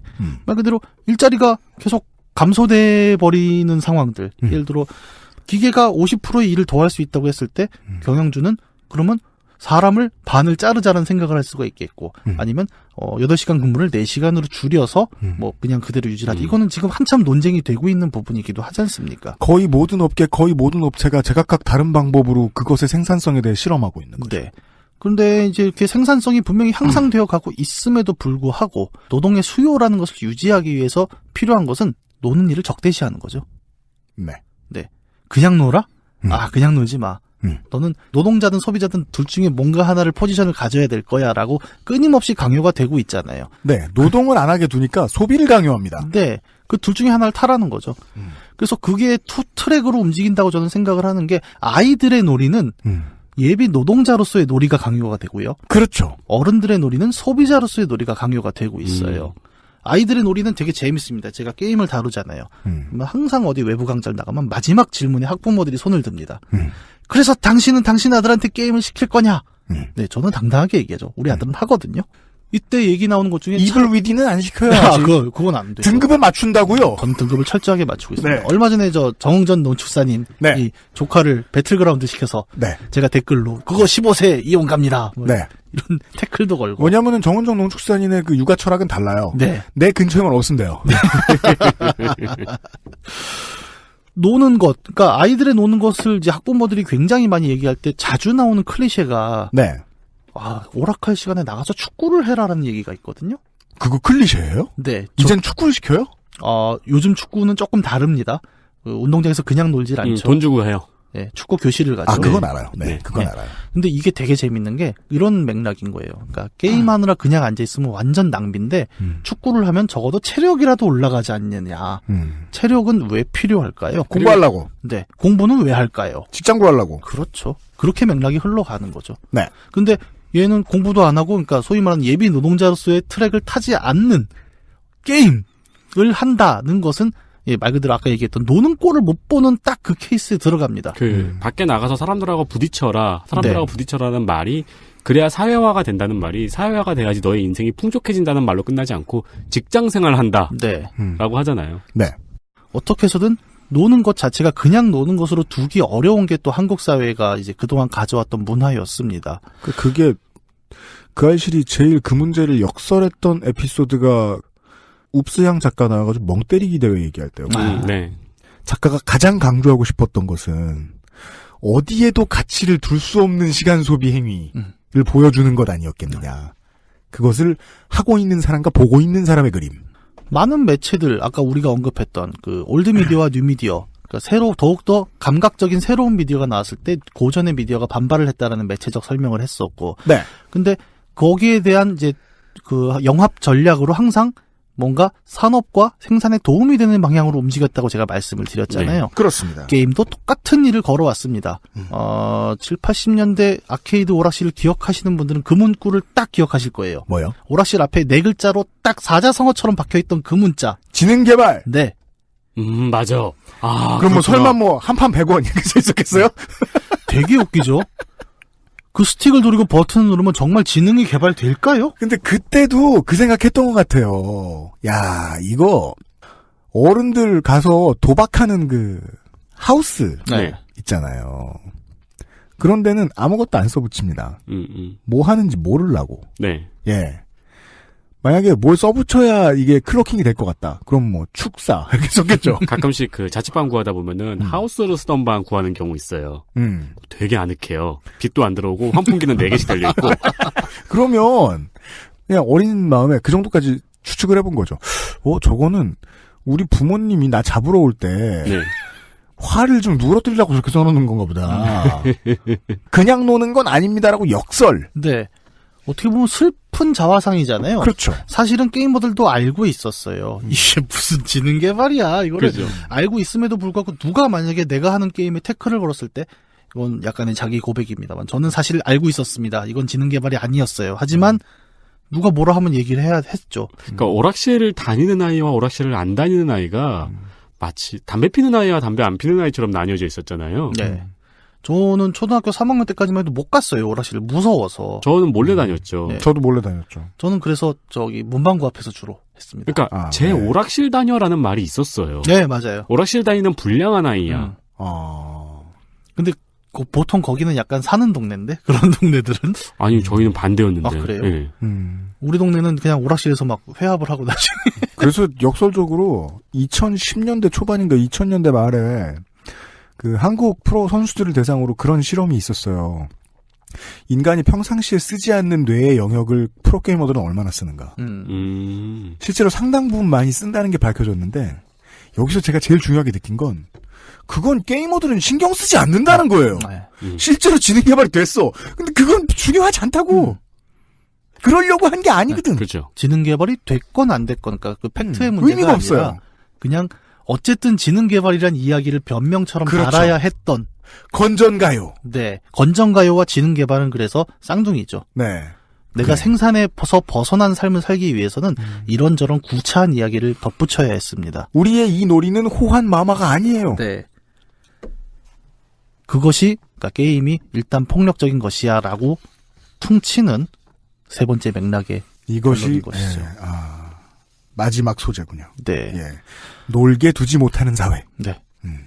지능 개발하면서 사람 쏴 죽이잖아. 이거 쉽게 나올 수 있는 선입견이잖아요. 네. 그 사람을 쏴 죽이면 지능 개발이 되니? 보통 이런 얘기는 우리가 지금 평등하게 얘기하면은 답변이 쉽지만 교사, 사회의 어른이 당시에 청소년, 초등학생에게 이런 식으로 얘기를 했으면 답변을 할 수가 없었던 상황이에요. 그러니까 아이가 무식하거나 멍청하거나 좀 모자라냐? 아닙니다. 엄마가 그 질문을 해요. 저는 모든 분기를 알고 있습니다. 대답하면 더 빨리 맞는다. 네. 대답하지 못하면 때리겠지만 오래 때리지 않아. 그죠. 답은 뻔해요. 난 닥치고 있으면 돼. 걸렸으므로 이미 내 운명은 일반 전해줬거든. 수사 과정은 없어. 공정한 심판은 없다고. 네. 그래서 심지어는 그 게임도 이제 자꾸 논다 하니까 이제 우리말로 뭐 기능성 게임이다라고 해서 되게 재미없는 게임들인데 뭐 교육적인 역할을 한다 뭐 이런 한동안 걸로 유행했었죠. 공부하는 게임. 네, 한동안 나왔고 그 제일 최악의 결과가 그 박근혜 정권 때 새마을 운동 게임이라는 형태로 나온 적이 있었습니다. 그게 발주만 되고 아마 신청을 아무나 안 한 걸로 네. 저는 기억을 하는데 소문만 들었어요. 네, 그걸 보고 이말년이 이제 두덕리 온라인 이거 아니냐 뭐 이런 식으로 그런 명작이 또 나왔었죠. 네, 그렇게까지도 이어지는 것이 이제 오락실 지능 개발 그리고 건전가요. 그리고 그것들을 만들어낸 한국 사회에 노는 것을 그대로 두지 못하는 분위기였다는 것. 정권이 가장 사랑하는 인간형은 지난 50년 동안 산업 역군이었다. 네. 네. 실제로 가장 교육적 목적을 훌륭하게 성취했던 게임은 제 기억에는 지금 타자 게임밖에 없네요. 저는 개인적으로 대항해 시대. 아, 대항해 시대. 네. 대항 말고 그렇게 우리가 역사에 대해서 밝아진 게임은 문명 이전에 나오지 않았죠. 그렇죠. 대항해 시대는 맞아요. 정신없이 해놓고 잘하면서 이게 그거구나. 네. 그리고 나중에 꼭 그걸 안 잊고 반드시 신혼여행을 글로 가는 놈이 있어요. 마조르카 같은 데 가서 여기 네. 금 팔아요? 아우 103번째 오네. 여기 진짜 처음 봤는데 되게 지겹다. 네. 이제 인생 살면서 회귀하는 게임. 뭐 굳이 억지로 이제 교육적인 것들을 만드는 게임들은 좀 실패를 많이 하지만 또 자연스럽게 잘하는 게임들도 있죠. 네. 그럼요. 문명 같은 경우는 제가 최근에 되게 놀란 게 그 이번에 6의 확장팩이 나왔잖아요. 네. 거기 보면 쇼핑몰이라는 건물이 주택가에 추가가 됐습니다. 기존의 쇼핑몰, 슈퍼마켓 이런 것들은 문명에서 뭐 식량을 늘려준다. 도시의 위생, 인구 제한을 올려준다. 말 그대로 식료품을 파니까요. 근데 이번 쇼핑몰의 효과가 되게 재밌는 게 유흥에 의한 쾌적도를 올려줍니다. 네. 생량이나 상업이 아니라 쇼핑몰이란 건물이 유흥 플러스 1이라는 것은 지금 이 사회의 쇼핑몰의 의미를 정확히 찝은 거거든요. 네. 쇼핑몰은 엔터테인먼트 공간이잖아요. 맞습니다. 그런 것들을 게임에서 녹여내고 더 재밌는 것은 그 쇼핑몰을 건설할 수 있는 체제는 자본주의밖에 없어요. 맞아요. 그거를 게임이 정확히 짚어냈거든요. 네. 그래서 그런 쪽, 그러니까 아까도 얘기했지만 뉴미디어라는 것이 결국 기존 미디어와 영합하기 위해서 어떤 사회와의 타협을 이뤄내는 과정들이 있지 않습니까? 뭐 만화의 경우에는 이제 교육 만화가 됐고 문학의 경우에는 공교육에 들어갔고 게임은 이제 기능성 게임은 저는 답은 아니라고 생각을 해요. 오히려 문명 같은 경우 아까 얘기한 대항해 시대 같은 케이스를 통해서 더 이상 게임도 이제 뉴미디어가 아닌 고전 미디어의 범주로 서서히 들어가기 시작을 하겠죠. 네. 어느 정도 와 있는 게 전조로 보는 게 저는 그 유튜브, 트위치, 아프리카예요. 저는 이게 게임의 다음 미디어라고 좀 생각을 하는 게 오히려 요즘 애들 게임 안 해요. 그러니까 저는 그게 너무 신기한 네. 거예요. 남이 게임하는 걸 보는 시간은 고통이었거든요. 네. 저 이제 그거 좀 이제 한 2000년쯤부터 생각하던 건데 게임은 이제 되게 양서들하고 비슷해졌어요. 네. 근데 이게 또 신기하다고 말하자마자 머릿속에 떠오른 게 스타리그를 그렇게 열광하면서 봤거든요. 게임의 다양한 가능성과 다양한 변주 때문에 우리가 이건 재밌어 하고 요건 재미없는데 이렇게 생각할 수 있거든요. 근데 지금 타이틀로서의 게임, 작품으로서의 게임은 이제 좀 다음 세대에게는 좀 쉰 미디어가 돼가요. 어떻게 보면 여기 모인 사람들이 얘기하기 어려운 어떤 그 지금의 청소년들이 겪는 또 다른 게임 경험이 있을 것이고 우리는 20년 뒤에는 요즘 애들은 게임도 안 하고 네. 상상력이 어디서 나오겠냐. 예, 얘기할 거예요. 그렇죠. 이미 클래식 게임만 파서 리뷰를 하는 사람들 한 것도 없는데 방송만 만들어? 이놈들 봐라. 예. 사실은 팟캐스트도 어떻게 보면 뉴미디어의 범주에 들어갈 수 있을 것이고 저는 가끔 그런 생각도 합니다. 그러니까 그러면 이거를 보는 어떤 지금의 노년 세대들은 또 뭐라고 생각을 할까? 근데 의외로 팟캐스트는 별로 그렇게 부작용은 없는 것 같아요. 제가 그래서 팟캐스트를 좋아하는 이유가요. 젊은 세대들이 유입되지 않을 거예요. 우리 늙어 죽으면 끝날 거예요. 그럼 저는 저만 먹고 살다 죽으면 돼요. 사업이 커지지 않는 점이 마음에 들어요. 뉴미디어 주제에. 그러니까 매체라는 것이 어떤 뉴미디어냐 올드미디어냐도 사실은 우리가 짧은 삶 속에서도 계속 바뀌고 있잖아요. TV가 뉴미디어였던 시절도 우리는 분명히 겪어본 적이 있습니다. 그렇습니다. 게임도 언젠가는 올드미디어가 될 거고요. 돼가고 있고요. 또 네. 우리도 뭔가를 부정하겠죠. 시간이 지나면. 네. 세상은 이렇게 움직이고 있는데 아직도 게임을 그냥 뉴미디어로 바라보고 폭력의 총기 사고의 근원이다라고 얘기하는 것이 이제 트럼프의 발언이 보여줬던 그러니까 소위 말하는 꼰대식의 의견은 이렇게 나온다라는 것이 2018년 지금의 폭력성 게임이라는 것이 다루는 이야기가 아니었을까 싶고 소설시대의 꼰대는 100년, 200년 늦어도 그렇게 늦은 느낌이 아니었는데 기술 개발의 속도가 엄청 빨라진 이후부터는 30년 늦은 꼰대인데 300년 늦은 수준으로 늦어졌습니다. 네. 트럼프는 지금 보면 정말 거의 독립전쟁 분위기의 이야기일 거라고 저는 생각을 하고. 그러니까요. 예, 말은 소총으로 해라! 지금 우리나라에서 누군가 어떤 정치인이 그런 말을 한다면은 엄청 뒤떨어진 소리를 들으면서 비웃음을 살 거예요. 근데 지금 어느 당대표를 보면은 전국민적인 비웃음을 사고 있는 것 같은데 지지율은 올라가고 있잖아요. 근데 거기에서 이제 우리가 좀 이야기해 볼 게 하나 더 있어요. 그래서 뭐냐면 분명히 지금 우리 얘기 속에서 이제 뉴미디어와 올드미디어 사이의 갈등들 그리고 새롭게 바뀌는 미디어들 이야기를 하면서 이렇게 되면 사실 모든 사람들이 곧 게임이라는 매체에 대해 갖고 있던 그런 부정적인 포비아들 선입견들이 사라질 것이다라고 생각을 했지만 트럼프 같은 케이스가 한국에는 없을까요? 라는 생각을 해보면서 의외로 많습니다. 주변에. 네. 예. 뭐 의외도 아니에요. 네. 네. 사실 제 나이 근처에도 적지 않아요. 그럼요. 네. 그리고 내 친구들 산업 역군들 얼마나 많은데. 아니 우리 청취자분들 중에서도 사실 이경혁이 나와서 게임 얘기한다 이러면은 일단 스킵하시는 분들도 있습니다. 그렇죠. 게임이 취미가 아니신 분들은 네. 시키는 가깝지만. 네. 네. 그분들이 너희가 꼰대 제가 이런 얘기하는 절대 아니고요. 네. 왜 뉴미디어에 대한 이야기가 계속 돌기가 어려운가에 대한 논문이 하나 또 있어요. 작년에 나온 이제 빈이라는 사람이 넌 그 모럴 패닉을 통해서 이제 게임 중독, 이건 중독 얘기인데 왜 게임 중독이란 담론이 자꾸 나오느냐에 대한 이야기인데 사실 게임 중독 담론과 폭력성 담론은 배경은 똑같아요. 맞습니다. 같은 배경인데 이분 얘기가 그겁니다. 하나의 공포를 조장하는, 아까 제가 포비아라고 했잖아요. 공포를 조장하는 연구가 먼저 나타납니다. 그래서 이 게임은 폭력적입니다. 무서워. 그러면은 대중매체가 잽싸게 받아내죠. 그렇죠. 게임이 폭력적이다. 텔레비전이 저질이다. 이렇게 프로파간다가 시작이 됩니다. 그러면 이거를 두 번째로 받는 사람은 정치인이래요. 이 사람의 연구에 의하면. 왜냐하면 이거를 이용할 수가 있다는 거죠. 정치인은 매우 직접적인 이해를 가집니다. 네. 네. 그래서 그거를 활용해서 자신의 어떤 정치의 이득을 낼 수 있는 것들을 많이 표도 되고 돈도 돼요. 네. 근데 정치인이 이거를 더 디벨롭하기 위해서 필요한 것은 연구죠. 그래서 오케이, 우리가 발출을 낼 테니까 이 연구를 더 해봐. 그러면 또다시 공포를 조장한 연구로 피드백이 돕니다. 이게 이제 빈이라는 사람이 이제 코헨이라는 그 70년대 사회학자가 개발한 모럴 패닉, 도덕의 공황이 어떻게 발생하는가에 대한 순환 논리를 밝혀낸 책인데, 이걸 갖고 게임 중독이 왜 이렇게 돌고 있는가를 설명한 게 작년에 나왔어요. 근데 저는 이거를 보면서 중독이나 폭력이나 똑같은 맥락으로 돌고 있구나라는 생각을 하고 꽤 공감을 했었거든요.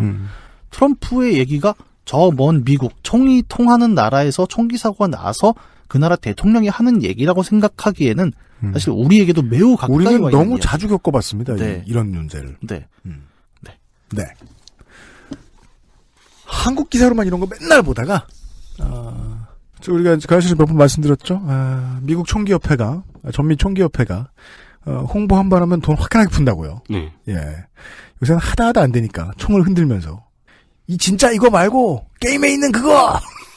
라고 성질내는 모습을 보고 우와 미국도 저걸 하다니 트럼프 정권은 정말 멋진 짓거리를 많이 하는구나 라는 생각이 들어서 오늘 이 얘기를 해볼 수 있게 되었습니다.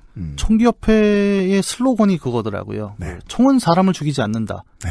사람이 사람을 죽인다가 원래 슬로건이에요. 네. 근데 이번에 그 비디오 게임 얘기하면서 자료를 찾으니까 2013년에 이제 게임과 총기 사고 얘기를 할 때 이 슬로건을 바꿔서 총은 사람을 죽이지 않는다. 게임이 사람을 죽인다. 그렇습니다. 이렇게 바꿔서 표현을 한 적이 있었어요. Guns don't kill people, people kill people입니다. 그 말 여기저기서 되게 많이 쓰였는데 네. 저는 그래서 그 말을 들을 때마다 한 가지밖에 생각이 안 났어요. 둠에서요. 흰색 누나를 먹으면은 순간 무적이 되면서 네. 주먹을 꺼냅니다. 총 대신에 주먹을 한 대 치면 우리 귀여운 그 핑키라 불리는 황소 친구가 네. 흩어져요. 한 대 맞으면. 네. 네. 즉사하고 분해돼요. 네. 네. 그런 장면만 떠오르는 거예요. 와. 사람이 직접 사람을 죽이려면 불가능합니다. 그렇죠. 거의 불가능합니다. 네. 총이 죽인 게 절반 이상 맞습니다. 와, 이걸 증명하기가 이렇게 힘드냐는 거예요. 이 얘기를 저기 둠가의 얼굴을 보면서 하니까 섬뜩하네. 화성의 놈들아. 그러니까 한 번도 느껴보지 못했던 시점이잖아요. 둠에서 내가 죽인 사람들의 죽인 놈들의 시점. 둠가이가 다 내게 다가오는 네. 시점. 섬뜩하네요. 악마가 되었던데. 그런 얘기였습니다. 예. 오늘 얘기하다가 떠올랐는데요. 이경영 문학인하고는 다음번에 이제 좀 더워지면은 다시 만나서 이 미디어가 얼마나 꼰대의 미디어인가를 유감없이 과시하는 이야기를 한번 준비해봐야 되겠어요. 얼마나 꼰대의 미디어인가? 네. 스팀으로 사서 삼경을 읊는 소리를 한번 준비를 해봐야 되겠어요. 요즘 친구들은 이해를 못할 겁니다. 어떻게 보면. 예, 얼마나 게임이라는 게 고리타분한 양서인가. 에 대한 얘기를 좀 해보겠습니다. 다음에 이제 그 교양의 향연으로 떠날 때 다시 이경영 문학을 만나도록 하겠습니다. 예. 수업하랴 공부하랴 힘드신데 시간 내주셔서 감사합니다. 오늘도. 예, 오늘 즐거운 하루였습니다. 수고하셨어요. 다음에 뵙겠습니다. 감사합니다. 50분을 한다고 앉혀놓으면 1시간 50분을 하는 이경혁 문학인이었습니다. 네. 이 TMT들의 특징이요. 처음에 원고를 보고 잘 따라가요. 네. 30분 지나면은 이 스튜디오에 앉아있는 3명이 전부 다 원고를 던져버리고 꼭 딴 데 가요. 가서 모닥불을 피우고 칠면조를 굽고 놀아 막 이런 얘기 저런 얘기 있다면서 이미 원고는 의미가 없어졌어요. 잘 들으셨는지 모르겠습니다. 그 알실의 게임 방송의 특성은 인문학의 향연입니다. 그리고 시사 얘기를 합니다. 예.